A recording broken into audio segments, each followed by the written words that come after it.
2011 had been a very stressful year for me at work and at home. And on the 8th of September 2011, I went up to London to do some judicial training on the Equality Act. I got home, and normally I would be out running along the seafront every night training for the London Marathon. But that night I didn't feel like running along the seafront, which had never happened before. So I asked my 16-year-old if she would exercise with me, which she agreed to do. And as we went downstairs to do an exercise DVD, I just felt this whoosh in my head. No pain, just a whoosh.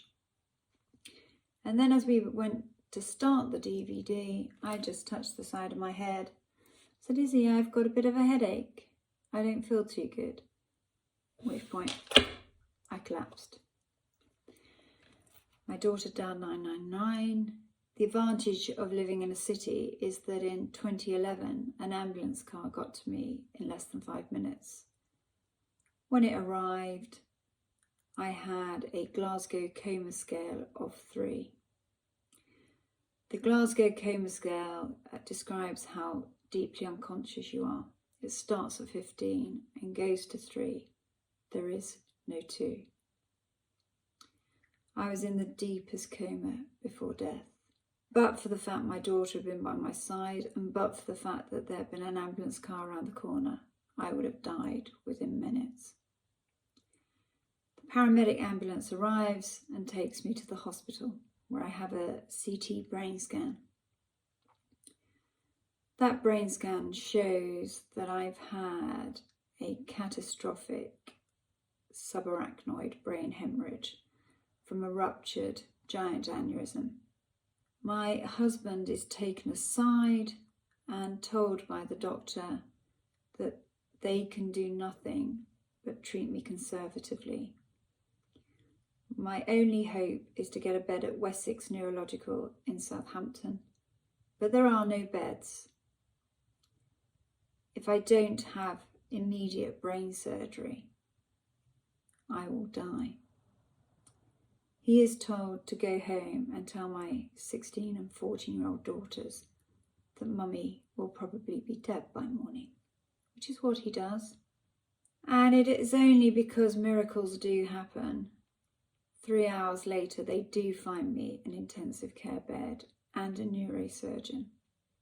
And I get taken to Southampton with a full medical crew, barely alive. I have emergency brain surgery through the night. I have a craniotomy and I have 2 cerebral aneurysms clipped. But even when I come out of surgery, I still only have a 10% survival chance. And if I do survive, no one has any idea just how much of my brain will have survived. 25% of my brain appeared to be damaged beyond repair. After my brain surgery, I was in a coma for 2 weeks. I had no degree of consciousness or understanding about what had happened to me. And when I came round, or started to come round, the neurosurgeon did come to visit me, and he asked me where I was, and I'd worked out it was a hospital. He asked me if I knew why I was there, and I didn't. And then he said, "You've had a bleed on the brain." And that meant nothing to me, but I touched my head and I knew I had no hair.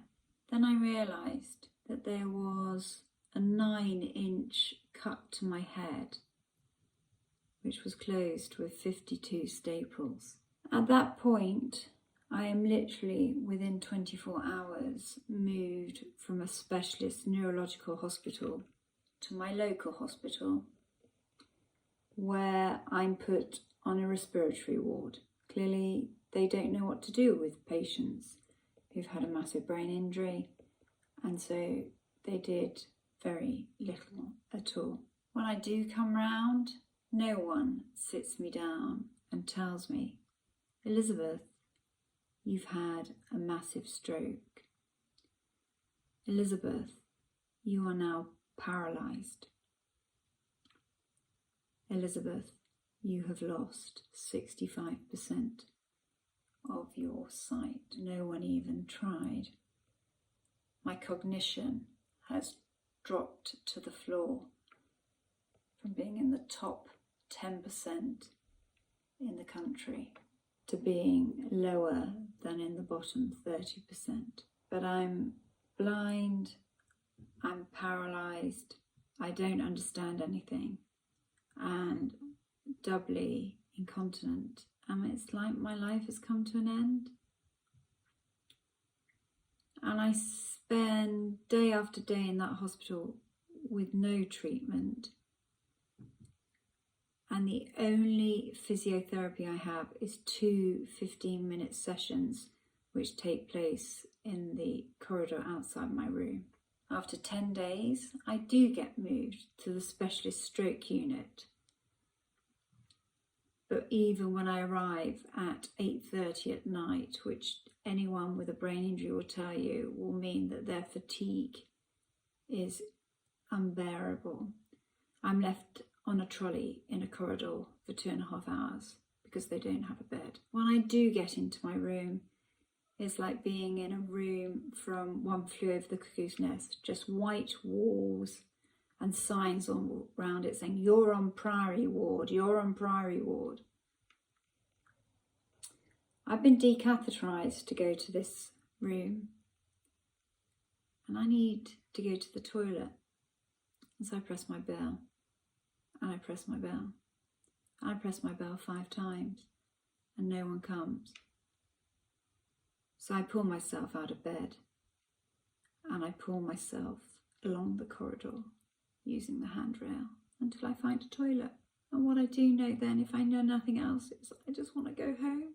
I don't want to be there anymore. And the next day I plead that that's what they do. They need the bed. And so within a day I am discharged home with no practical help, no support, and no one really giving me any insight as to what was going to happen or what the plan would be. And I leave hospital in a wheelchair.